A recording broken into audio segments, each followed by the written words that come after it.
Bismillahi walhamdulillahi wassalatu wassalamu ala rasulillah. Bismillahi ma sya'allahu kana ma lam yasha' wa lam yakun. Bismillahilladzi la yadurru ma'asmihi syai'un fil ardi wala fis sama' wa huwa as-sami'ul alim. Subhanal malikil quddus subuhun quddus rabbuna wa rabbul malaikatu war ruh. Subhanaka la ilma lana illa ma 'allamtana innaka antal azizul hakim.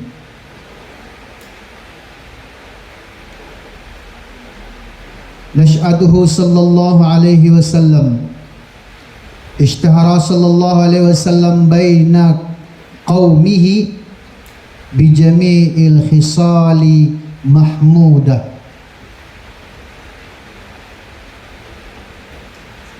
Apa yang telah diperoleh oleh beliau sallallahu alaihi wasallam dan bagaimana sikap beliau terhadap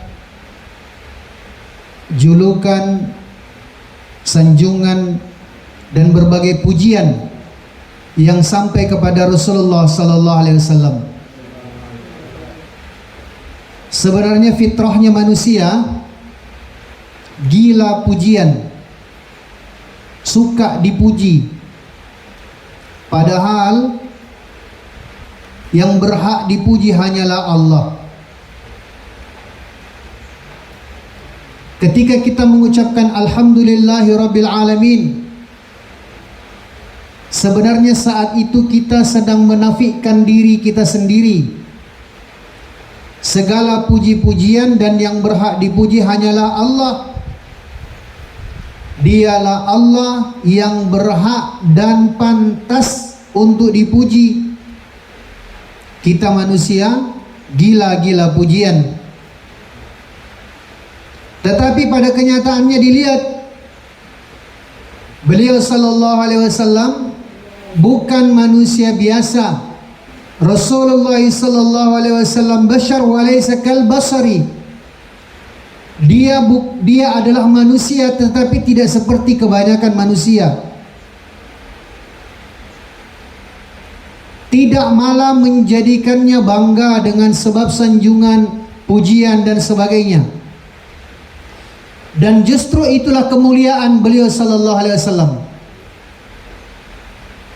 Makanya hati-hati kita dengan pujian. Di balik pujian itu ada penyakit yang namanya ain. Kalau sudah tidak dipuji, sudah patah semangat. Kalau sudah tidak dipuji, akhirnya kemudian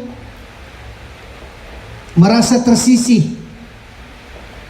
Padahal sehebat apapun pujian yang datang dalam diri kita, sebenarnya tidak akan bisa menjadikan kita terbang.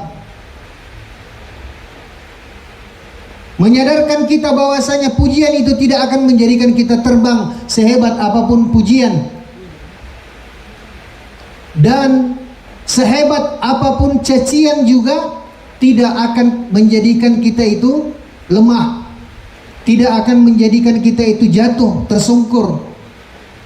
Kembali diulang yang disampaikan dalam pengajian yang lalu, ketika ada ujian. Jadi memang bahasanya sederhana ya, pujian dengan ujian. Ketika ada ujian, maka jangan jadikan itu sebagai batu sandungan yang akan menjadikan kita jatuh dan tersungkur. Tapi jadikan itu sebagai batu loncatan yang akan menjadikan kita itu semakin meningkat dalam segala hal. Dan Rasul sallallahu alaihi wasallam ternyata bukan hanya sekedar dipuji, apalagi kalau sampai puji ale, hebat kali. Rasul sallallahu alaihi wasallam bukan sekedar dipuji, sementara itu tidak ada pada dirinya. Kan sering juga kita itu dapatkan pujian yang menjadikan diri kita sendiri celaka. Karena mungkin orang di rumah ibu kita suka katakan, wih gagahnya ini anakku. Bagaimana mau gagah hidungnya terbalik? bagaimana mau gagah, face-nya tidak presisi. Tapi selalu saya dibilang gagahnya anak aku. Akhirnya apa? Kita merasa gagah padahal tidak ada pada diri kita. Kalau Rasul tidak demikian. Pujian yang diberikan, sanjungan yang diberikan, gelaran yang diberikan oleh orang-orang Quraisy kepada Rasul, itu semua ada pada diri beliau sallallahu alaihi wasallam. Sehingga dijelaskan di sini, lihisali mahmudah, dengan puji-pujian yang diberikan kepadanya, dengan pujian yang terpuji. Sudah dipuji, terpuji lagi. Tetapi Rasul orang yang selalu menjaga hatinya. Sejak beliau masih bayi, usia 5 tahun, bahkan sampai usia 35 tahun, beruntun pujian itu datang, tidak berhenti orang senantiasa memujinya. Qasidik, dikatakan dia ini adalah orang yang jujur. Tapi jujurnya itu kemudian disambung dengan wal amanah. Jujur tetapi amanah. Ada orang digelar sebagai orang yang jujur. Ketika sekumpulan orang-orang sudah sering mengakui dia jujur, sudah sering memuji dia jujur, dia tidak amanah dengan kejujurannya. Akhirnya apa?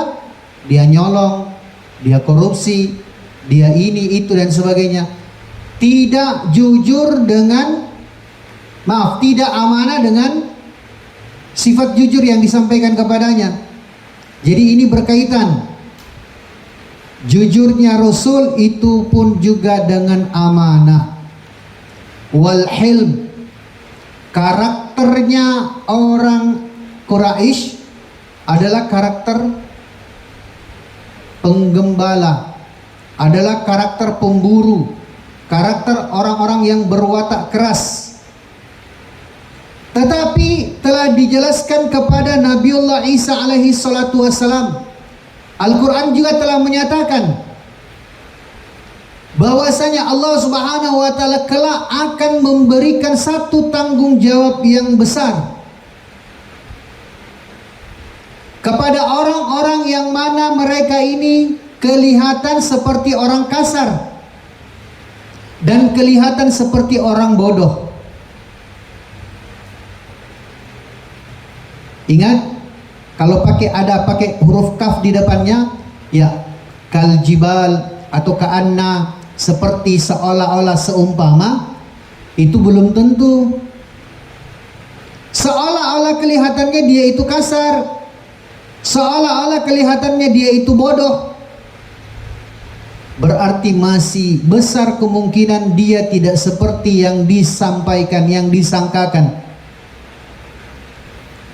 Maka Nabi Isa alaihi salatu wassalam telah memberitahu, menjelaskan bagaimana mungkin akan diberikan amanah yang besar kepada orang-orang yang kasar, kepada orang-orang yang bodoh. Maka sekali lagi diingatkan, nampaknya seperti itu. La ilma wala hilm. Mereka ini seperti orang bodoh dan orang kasar. Maka Allah Subhanahu wa taala jelaskan, min indina, aku akan berikan dari sisiku. Aku akan berikan dari sisiku ilma wal hilma. Aku yang langsung akan memahamkan kepadanya, yang langsung akan mengajarkan kepadanya. Sehingga Jibril alaihi salatu wassalam pun juga dijelaskan, ma sahibakum bimajnun. Kan tuduhan-tuduhan jelek, tuduhan-tuduhan miring, tuduhan-tuduhan buruk pun juga ada datang kepada Rasul. Kapan itu?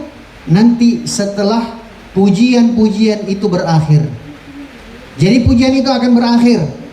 Tapi akhir pujian itu ternyata adalah melecehkan, menuduh, dan sebagainya. Tapi Allah Subhanahu wa taala membantah, beritahu kepada kepada Jibril, "Wa ma sahibukum bimajnun." Sesungguhnya orang yang senantiasa berdampingan denganmu, yakni Rasulullah sallallahu alaihi wasallam, dia itu bukan orang gila. Makanya kami ketika membaca doa kunut mengambil versi yang lain, mengambil jalur yang lain dari membaca doa kunut. Karena ada satu hal yang pernah kami rasakan, bahkan itu sempat melukai hati dan tidak tega ketika mendengarkan orang-orang yang tidak paham, dia katakan Nabi Muhammad itu gila, awam, bodoh, jahil dan sebagainya. Subhanallah. Padahal yang dimaksudkan bimajnun di situ adalah polos. Maka Allah Subhanahu wa taala yang akan berikan langsung dari sisinya. Allah Subhanahu wa taala akan ajarkan kepadanya minal ilmi wal hilm. Allah akan berikan kepadanya daripada ilmu yang langsung dari sisi Allah dan sifat kasih dan sayang. Tetapi Rasul juga ternyata dari semua sifat itu beliau termasuk orang yang pemalu, wal haya, dan dia pemalu. Malunya Rasul itu seperti apa? Rasa malu yang ada pada diri Rasul itu, supaya kita menjadi pelajaran ya. Biasakan orang tidak benar menempatkan rasa malunya. Dia bilang saya malu pakai kopiah, nanti saya dipanggil Pak Haji. Ini malunya yang keliru. Saya malu berjalan ke masjid, nanti diteriaki dipanggil Ustadz. Ini malunya yang keliru. Tidak pandai menempatkan rasa malu, itu pun juga akan menjerumuskan. Dan Rasul Sallallahu Alaihi Wasallam rasa malu yang wujud di dalam dirinya ini senantiasa merasa dilihat oleh Allah, diawasi oleh Allah, sudah hadir sepenuhnya dalam dirinya, disaksikan oleh para malaikat. Maka dia malu untuk bermaksiat kepada Allah, sehingga perlu juga kita tanamkan dalam diri kita, tidak ada tempat aman untuk bermaksiat kepada Allah. Ini baru malu yang benar. Jangan sampai kita mau merokok, mau nonton yang tidak senonoh, akhirnya dia bilang saya cari tempat yang sepi, saya cari tempat yang bersendirian, menganggap seolah-olah di tempat sepi dan bersendirian itu tidak ada Allah. Padahal dimanapun kita berada, senantiasa kita diawasi oleh Allah, dilihat oleh Allah, dikontrol oleh Allah. Maka malulah untuk kemudian bermaksiat kepada Allah. Rasa malu yang dimiliki oleh baginda Sallallahu Alaihi Wasallam ini, Masya Allah, adalah rasa malu sebagai seorang hamba di hadapan Al-Khaliq, yang kemudian bisa menghadirkan dirinya sifat tawadhu, rendah diri. Tawadhu itu seperti apa sih? Tawadhu itu adalah man tawaddu'a lillah rafa'ahu Allah. Tawadhu itu adalah merendahkan dirinya untuk agama Allah, untuk Allah. Ini juga terkadang orang-orang keliru untuk menempatkannya. Dia rela mempermalukan dirinya, merendahkan dirinya, menghinakan dirinya untuk apa? Untuk ngutang, untuk buat ini itu, pesta yang di luar kemampuan. Rela mempermalukan dirinya. Tapi giliran mau ke masjid, kebalik. Sehingga orang yang mau menghinakan dirinya untuk agama, datang membujuk, merayu, bahkan kemudian melepaskan identitasnya, tidak menganggap dirinya lebih mulia, siapapun orangnya, mulai daripada preman dan sebagainya, dia datangi satu persatu, dia bujuk, dia rayu, bagaimana agar supaya mereka ini bisa kenal kepada Allah, bisa dekat dengan Allah. Inilah yang dikatakan tawadhu, merendahkan diri hanya untuk agama. Hatta sehingga laqabuhu bil amin. Jadi mulaqabnya itu gelaran Al-Amin mencakup daripada keutamaan-keutamaan sifat yang sudah dijelaskan tadi. Al-Amin mencakup daripada sifat as-sidq wal amanah wal hilm wal haya wat tawadhu. Minimal sifat-sifat tersebut terkandung ketika kita mengatakan satu sifat yang namanya Al-Amin. Wa kana qaumuhu ashiratuhu, dan adalah kaumnya baginda sallallahu alaihi wasallam orang-orang Quraisy dan kerabat-kerabatnya, keluarga-keluarga baginda sallallahu alaihi wasallam, yuhibbunahu hubban azima. Cintanya ini tidak tanggung-tanggung. Bahkan ditaukidkan di sini, yuhibbunahu, mereka mencintai baginda sallallahu alaihi wasallam hubban, dengan sebenar-benarnya cinta, wal azima, dan cintanya ini tidak bisa diukur, tidak bisa ditakar. Rela dia mengorbankan nyawanya untuk mempertahankan cintanya kepada Rasul. Rela dia berkorban habis-habisan untuk kemudian menunjukkan bahwasanya cintanya itu adalah hakikat, bukan hanya sekedar di lisan dalam ucapan. Jadi sebenarnya apresiasinya seperti itu, kurang lebihnya. Ketika kita diberikan uang jajan misalnya di pondok, satu pekan 100.000,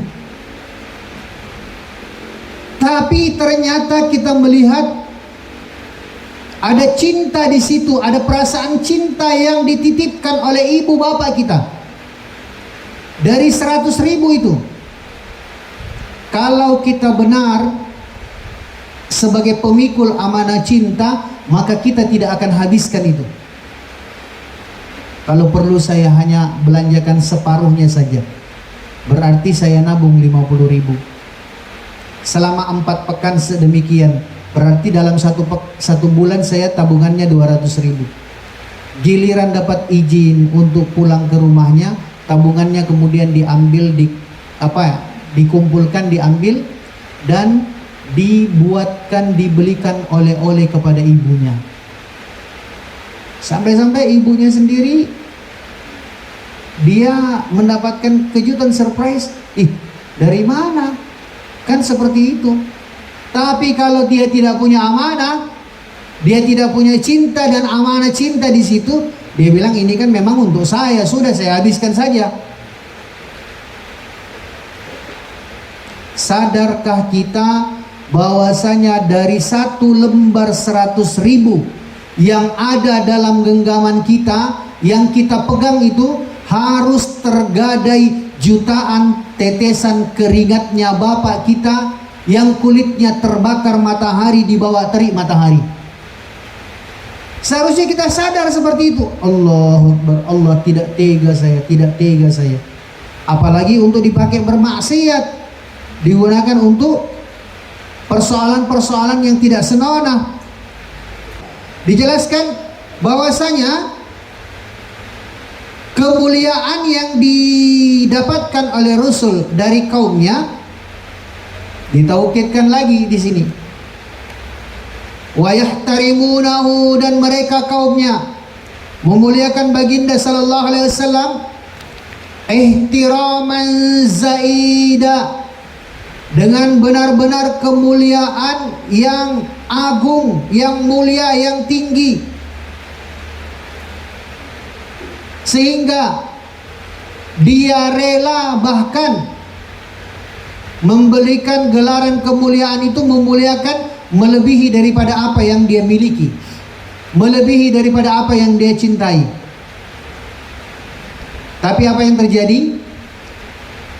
Perlu sama-sama kita fahami bahwasanya Rasul sallallahu alaihi wasallam tidak dibiarkan oleh Allah bagi siapa saja untuk menjerumuskannya, untuk mencelakakannya, baik secara lahir maupun secara batin. Karena pujian itu bisa menghancurkan secara lahir dan secara batin, akan merusakkan hati, akan mendatangkan sifat sombong dan sebagainya, sehingga dadanya busung, sehingga pundaknya naik, sehingga kemudian lehernya mendongak. Ini kan penyakit-penyakit. Tapi kemudian dijelaskan, wa qad hafidhahullahu mundu sigari, dan sungguh benar-benar senantiasa Allah Subhanahu wa taala menjaga baginda sallallahu alaihi wasallam, dijaga lahirnya, dijaga zahirnya, dan dijaga batinnya. Allah jaga Rasul. Siapapun yang mau datang untuk mencelakakan, Allah jaga Rasul. Sehingga karena penjagaan Allah, Rasul dipuji dengan dicaci tidak ada kesannya, biasa-biasa saja, tetap saja seperti itu. Bahkan Allah Subhanahu wa taala telah menjaga beliau sallallahu alaihi wasallam mundu sigarihi min a'malil jahiliyah. Sejak kecil Rasul sudah dijaga oleh Allah. Tadi secara lahiriah sudah dijaga. Ternyata tadi secara batiniah sudah dijaga hatinya. Ternyata secara zahiriah, secara lahiriah juga dijaga oleh Allah dalam pergaulannya. Pernah kami jelaskan, diulang lagi. Jangan sampai juga kemudian kita mengatakan, tidak adil kalau begitu. Jangan sampai saya tidak dijaga. Kita juga dijaga, tetapi kita tak pandai menjaga amanah. 30 juz Al-Quran itu sudah disematkan dalam diri kita semua. Dalam hati kita semua ada Al-Quran 30 juz. Maka kalau mau menjadi hafizul Quran mudah saja. Bukan mau memaksa otak untuk menghafal, tidak, tetapi menjernihkan hati untuk kemudian muncul kembali cahaya nur daripada Al-Quran 30 juz itu.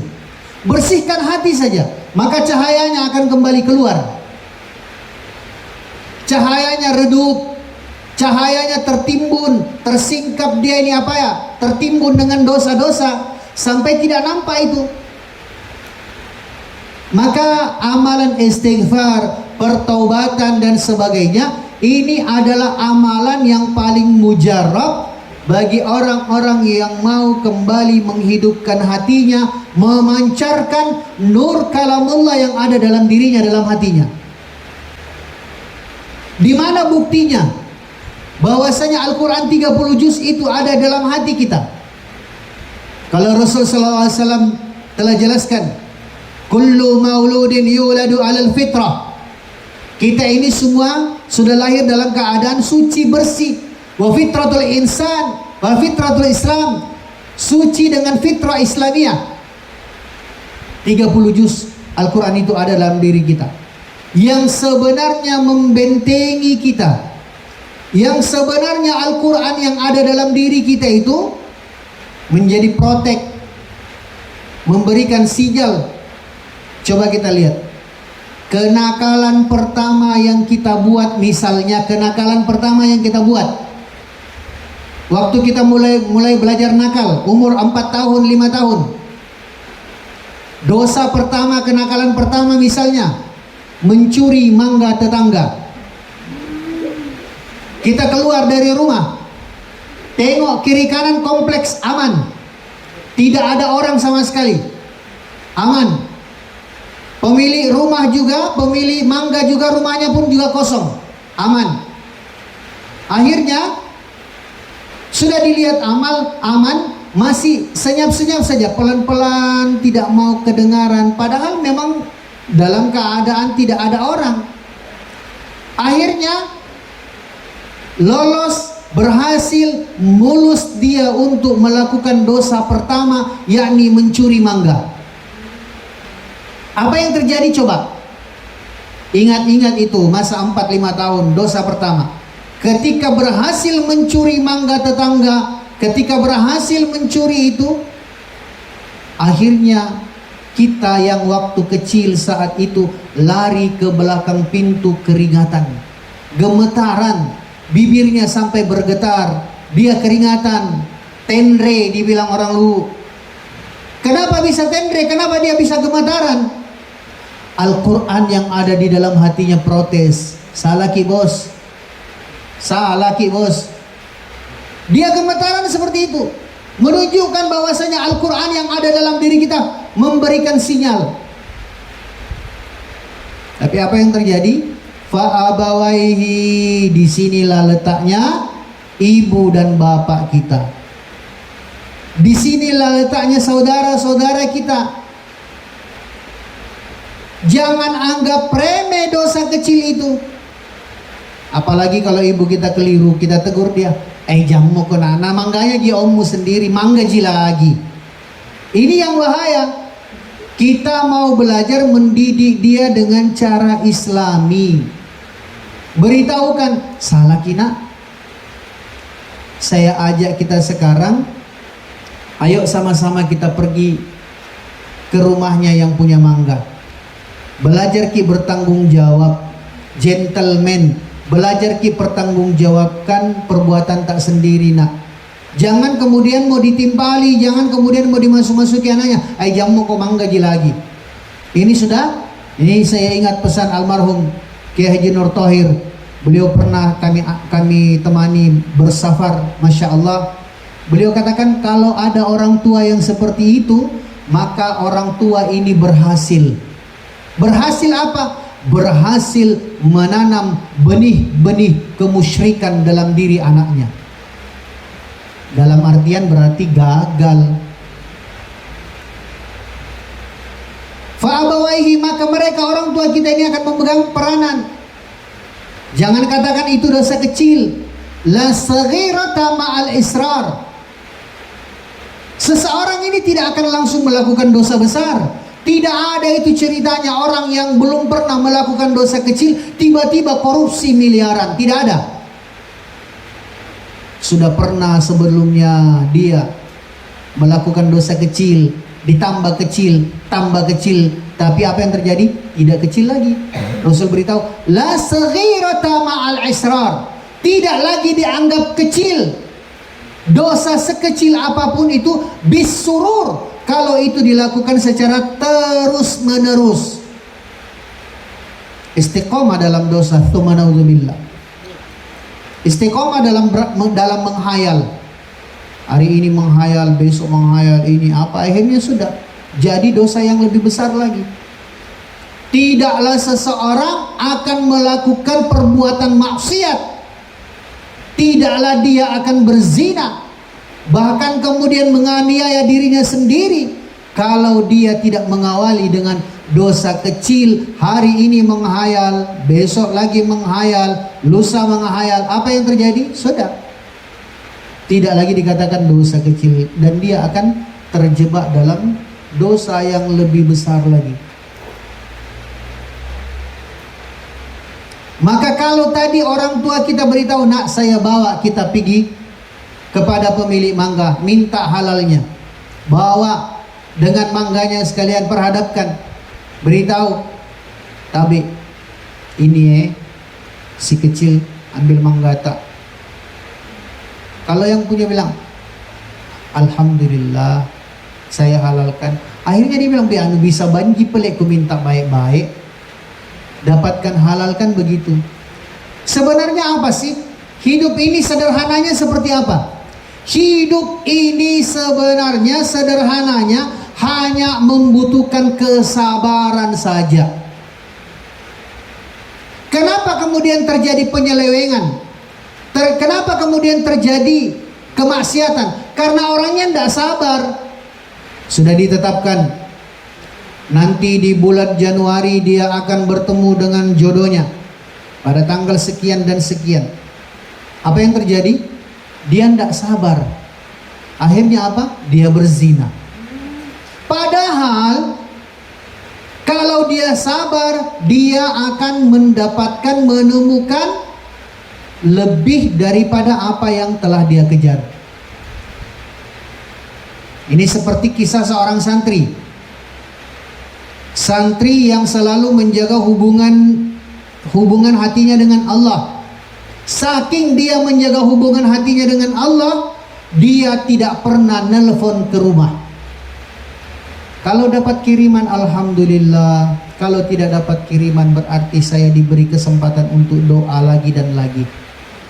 Ternyata sudah 2 bulan tidak dapat kiriman. Maka 2 bulan dia ini harus kemudian makan apa adanya saja dan memperbanyak daripada puasanya. Semua siangnya dihiasi dengan puasa, malam-malamnya ini hanya kemudian dengan 1 suap nasi atau apa dan sebagainya. 2 bulan sudah. Giliran 1 malam, Romo Yai perintahkan, malam ini khirosanya antum. Yang tadi sudah tidak dapat kiriman 2 bulan, diputuskan untuk khirosa jaga malam itu. Apa yang terjadi? Malam itu dia jaga. Ketika dia berjaga malam itu, tengah malam, gerimis, anginnya sepoi-sepoi dan sebagainya. Tapi karena dia amanah, dia bilang tidak. Justru kalau begini ini kesempatan orang-orang mau nyolong, mau nyuri dan sebagainya. Tetap saja dia khirosa, keliling kampung, berjaga dan sebagainya. Apa yang terjadi? Dia dapati 1 rumah yang terbuka pintunya. Akhirnya dia mendekat kepada rumah itu. Tengok kiri kanan, tidak ada orang. Ini jangan sampai ada maling ini. Akhirnya santri tadi masuk ke dalam rumah. Masuknya ini bukan tajasus dan sebagainya, karena memang dia sedang ditugaskan dan itu adalah amanah. Dia nyari jangan sampai ada maling yang sembunyi di dalam. Akhirnya dia masuk ke dalam, dia tengok-tengok, ada tudung saji, ada patok kok. Pas dia lapar ini, 2 bulan ini sudah tidak makan. Makannya apa adanya. Akhirnya dia buka tudung saji, apa yang terjadi? Dia dapat di situ ada bakpao. Wah, bertepatan saya lapar ini. Tidak ada orang katanya. Tengok kiri kanan, tidak ada orang, aman. Tapi anak tadi ini sudah terbiasa, terdidik sejak kecil, aman katanya. Meski demikian, iblisnya lebih kuat menggoda. Nah apa Ji? Kan lagian kamu memang sudah lapar sekali. Akhirnya bertentangan, berontak dalam hatinya. Tetap saja dia ambil itu bakpao. Iblis beritahu, sudah Mi, tidak apa Ji, tidak ada Ji orang yang lihat. Akhirnya kemudian dia masukkan di mulutnya. Begitu dia mau gigit, apa yang terjadi? Dia ingat pesan Romo Yai, man taraka syai'an lillah yabda'allahu khairan minha. Barang siapa yang meninggalkan segala sesuatu karena dia takut kepada Allah, maka yakin Allah akan ganti yang lebih baik. Orang akan mendapatkan pembuktian dari amal-amal dia. Kalau dia yakin, maka dia yakin, saya yakin Allah akan ganti yang lebih baik. Akhirnya apa? Dia tidak jadi menggigit daripada bakpao itu. Kemudian dia keluarkan, diletak baik-baik, kemudian dia tutup dengan rapi, seolah-olah kesannya ini tidak ada orang yang baru saja menyentuh bakpao itu. Kemudian pada saat dia mau keluar rumah, ternyata angin sudah mulai bertiup dengan kencangnya, sampai-sampai gorden sebuah kamar itu tersingkap. Maka santri ini dia lihat, Ada anak dara tidur di dalam. Ada gadis tidur di dalam. Berarti ada orang dalam rumah ini. Ternyata gadis itu baru saja ditinggal mati oleh kedua orang tuanya, dan itu adalah malam ketiga dia tinggal seorang diri. Dia adalah pemilik daripada rumah yang mewah itu. Gordennya ini tersingkap, terbawa angin, maka dia lihat, ada anak gadis. Dia tengok, subhanallah. Sempat juga begitu. Akhirnya apa? Dia masuk ke dalam kamar itu. Ada hasrat syahwatnya lagi muncul untuk berzina. Orang yang namanya tidur tidak sadar, pakaiannya sudah lari ke sana kemari, tidak beraturan. Akhirnya dia tengok, cantik juga ini orang, mulus lagi, seksi lagi. Aduh. Akhirnya apa? Dia mau sentuh, dia mau jamak, tapi dia ingat lagi, meninggalkan sesuatu karena Allah, Allah akan ganti yang lebih baik. Akhirnya apa yang terjadi? Akhirnya kemudian dia malah mengambil kain menutupi daripada jasad perempuan itu yang tadi tersingkap kainnya, gadis itu yang tertidur. Kemudian pada saat dia mau keluar rumah, mau keluar kamar, dia lihat pintu lemari itu terbuka, di dalamnya ada perhiasan, banyak sekali duit. Dia lihat, wih, ini ujiannya kan memang luar biasa loh, tidak tanggung-tanggung ini. Ini santri yang betul-betul santri hakikat kalau begini. Dia lihat, kemudian dia rapikan semua duitnya, perhiasan dia tutup dengan rapi. Dia pergi keluar, dia tutup pintu itu, dan dia perhatikan kondisi aman. Akhirnya apa yang terjadi? Selesai itu dia pergi ke masjid, sholat taubat sebanyak-banyaknya, berdoa, curhat kepada Allah, menangis dia. Singkat cerita, yang gadis tadi ini juga ternyata mau bangun makan sahur. Masjid sudah dibunyikan, suara terdengar, dia bangun tersentak. Tapi kemudian dia sadar, perasaan saya tadi tidur ini tidak pakai selimut, kok saya pakai selimut? Ada yang lain ini. Kemudian dia lihat, loh, kok lemari saya jadi rapi? Kayaknya ini ada pencuri yang masuk, ada maling yang masuk. Akhirnya dia mau pergi makan sahur. Dia buka tudung saji, dia lihat apa yang dia lihat. Dia yakin bahwasanya betul ada maling yang masuk ke dalam rumahnya. Kenapa? Karena bakpao itu ada bekas gigi di situ. Tadi kan sudah sempat masuk ke mulutnya, sudah mau digigit. Ini kayaknya memang betul-betul ada orang yang masuk tadi ini. Akhirnya apa? Karena dia pewaris tunggal, tidak lagi ada yang menemani. Dia pastikan ini masjid sudah bunyi, Pak Kiai sudah ada ini. Dia bersegera datang ke masjid. Dia beritahu kepada Pak Kiai, Pak Yai, apa yang Pak Yai sampaikan dan apa yang saya takutkan terjadi malam ini. Malam ini ada orang yang masuk ke dalam rumah saya, dia mata-matai saya.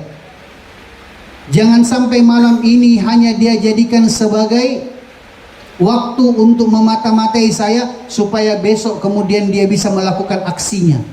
Saya takut Pak Kiai, saya tidak bisa hidup sendiri. Saya takut Pak Kiai, tolong kiranya Pak Kiai membuat keputusan bagaimana jalan keluarnya ini. Pak Kiai beritahu, tidak ada jalan keluarnya kecuali kamu harus ditemani oleh teman yang halal, teman yang sudah baik, teman yang bisa menemani kamu dan menjaga kamu, menggandeng tanganmu sampai di jannah. Kalau ada Pak Kiai, saya siap. Tidak perlu menunggu daripada terbitnya matahari. Subuh-subuh, saya tak perlu menunggu terbitnya matahari. Pak Kiai lihat di sudut-sudut masjid, ada santri yang menangis. Akhirnya Pak Kiai beritahu, ya, dia panggil, Ta'al, datang kemari, ijlis sunnah, ditanya, ya, kamu mau nikah enggak?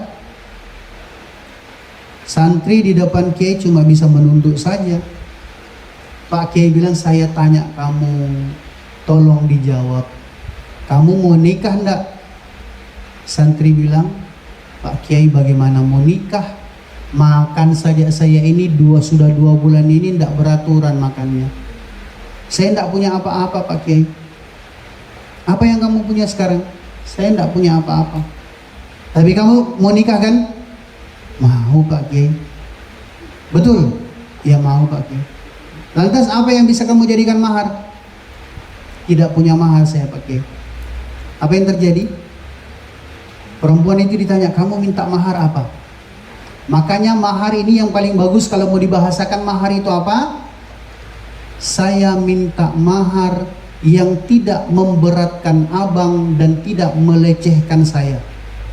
Apa yang bisa kamu buat?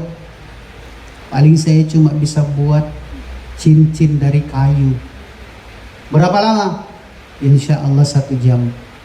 Oh, sesuai dengan yang diminta perempuan tadi sebelum terbit fajar. Akhirnya sudah dia buat cincin dari kayu. Masya Allah, dia nikah. Dinikahkan. Singkat cerita, setelah dia nikah, perempuan itu menggandeng tangan laki-laki santri tadi. Ayo bang, kita ke rumah. Begitu digandeng tangannya ke rumah, dia sudah mulai deg-degan. Kayaknya jalan saya tadi subuh ini di sini. Belok lagi. Iya. Belok lagi. Iya.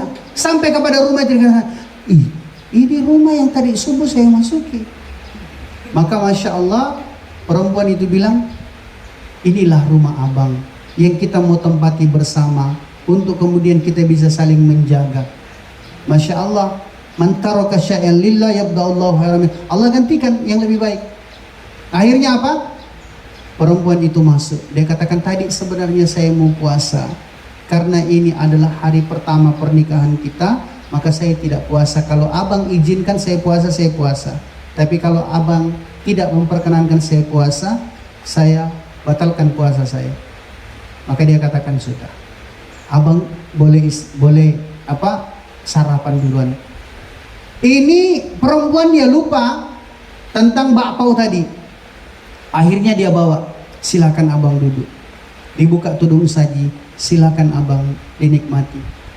Dia sendiri itu sampai menangis ketika melihat bekas giginya sendiri yang ada di bakpao itu. Untuk dibuktikan ternyata benar, yabda'allahu khairan minha, Allah gantikan yang lebih baik. Tadi beberapa jam yang lalu kalau dia paksakan itu untuk makan jadinya haram. Hidup ini cuma butuh kesabaran.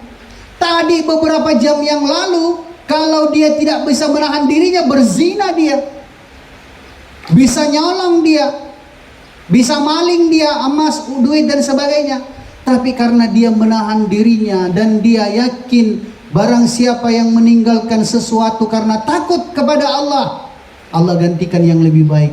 Akhirnya yang haram jadi halal, yang zina jadi ibadah. Bahkan rumah dan segala seisinya itu menjadi miliknya. Ini hebatnya kalau orang-orang yang amanah. Maka kembali kepada pembahasan tadi. Rasul sallallahu alaihi wasallam ketika sudah dipuji dan sampai kepada puncak pujian yang diberikan kepadanya, beliau sallallahu alaihi wasallam menjaga hatinya. Orang yang selalu menjaga hatinya ini bagaimana? Menjaga hubungan hatinya dengan Allah.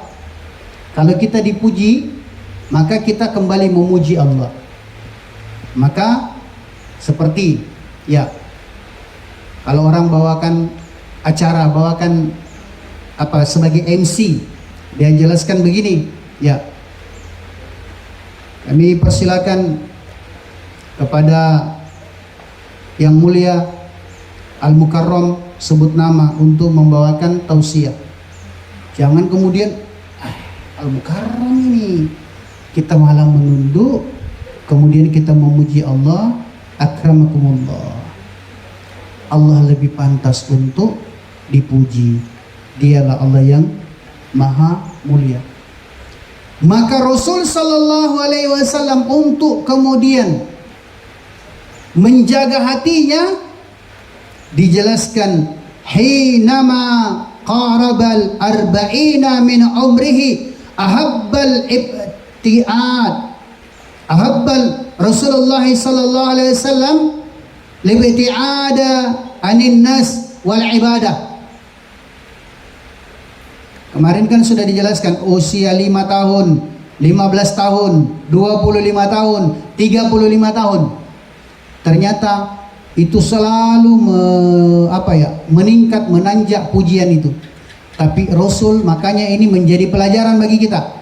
Kalau ada orang yang sudah umur 40 tahun, sebaiknya merasalah kita bahwasanya kisah ini, kitab ini menegur kita untuk menurunkan tendensi dunia, menurunkan hasrat, volume, keinginan, hajat-hajat dunia. Sudah tidak usah terlalu dikejar. Usia sudah senja, kubur sudah dekat. Tidak usah terlalu semakin semangat untuk mencari dunia, tapi semangatnya ini sudah berubah. Ternyata Rasul tunjukkan seperti itu. Rasul saat itu untuk menghindari dan menjaga hatinya, menghindari pujian yang berlebihan dan menjaga hatinya, Rasul sallallahu alaihi wasallam lebih banyak menyibukkan dirinya itu dengan berkhalwat, dengan menyendiri. Jadi sebenarnya kalau kita bicara toreko itu tidak bisa lepas dengan khalwat, menyendiri, sepi. Kalau dalam toreko khalwatiyah, apa sebenarnya yang dimaksudkan? Merasa sepi di kerumunan orang-orang ramai. Satu makalah yang Masya Allah luar biasa. Daripada guru kami dijelaskan, kalau kalian mau mencari wali akhir zaman, maka carilah mereka di building-building, di gedung-gedung, di keramaian-keramaian orang. Mereka berada di situ, tapi hatinya sepi dari makhluk. Hatinya sepi dan hanya sibuk untuk mencintai Allah.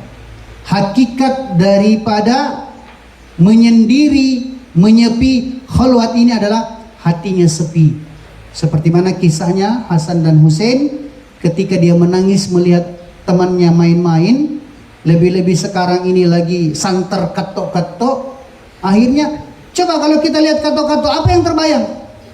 Bagaimana nanti kalau di akhirat itu dikatok begitu, Le? Seharusnya itu yang bikin kita menangis. Hasan Hussein lihat orang menangis ini, lihat orang temannya main ini, dia nangis. Apakah kita datang ke dunia hanya untuk main-main, katanya? Ya, parah ini kalau santri sampai main katok-katok. Saya ingat pesan Romoya, beliau katakan, terkadang orang itu latihan di dunia sebelum sebenarnya nanti dia akan menemui keadaan yang sebenarnya di akhirat. Latihan katok-katok di dunia untuk dikatok nanti di dalam kubur. Tsumma na'udzubillah. Jadi jaga hati kita senantiasa agar supaya sepi dari makhluk, dan kemudian kita ada hubungan ma'iyatullah di dalam hati kita. Bukan memisahkan diri, tidak. Bukan membuang diri, tidak. Tetapi hati kita hanya dengan Allah. Kalau teman kita lagi lalai, teman kita main-main dan sebagainya, maka hati kita menangis. Baru dilihat, adakah kita datang di satu majelis, adakah kita hadir di satu tempat, kemudian menjadikan keadaan itu berubah. Harus begitu. Ini orang sedang ghibah, ini orang sedang ngerumpi, ini orang sedang gosip, ini orang sedang cerita bokok. Tapi kemudian kita datang, berubah bicaranya. Berarti nur yang ada dalam hati kita ini sudah terpancar untuk kemudian merubah keadaan itu. Jangan sampai orang gosip, jangan sampai orang cerita bokok, kita datang kita tambahi lagi. Berarti dasar kita ini malah membantu iblis. Jadi kaki tangannya, jadi kroni-kroninya. Tsumma na'udzubillah. Jadi apa yang dijelaskan dengan sifat kemuliaan Rasul, kita selalu minta kepada Allah agar supaya Allah Subhanahu wa taala menjadikan hati kita seperti mana hati nur yang ada pada diri baginda sallallahu alaihi wasallam. Rasul sallallahu alaihi wasallam beritahu kepada para sahabat, jangan pernah lupakan daripada wirid ini. Allahumma a'inna ala dzikrika wa syukrika wa husni ibadatik. Jangan kita egois. Allahumma aini, dia tonji juga mau baik. Ya, padahal kita di sekitar kita ada ibu kita, ada bapak kita, ada saudara kita, ada teman kita.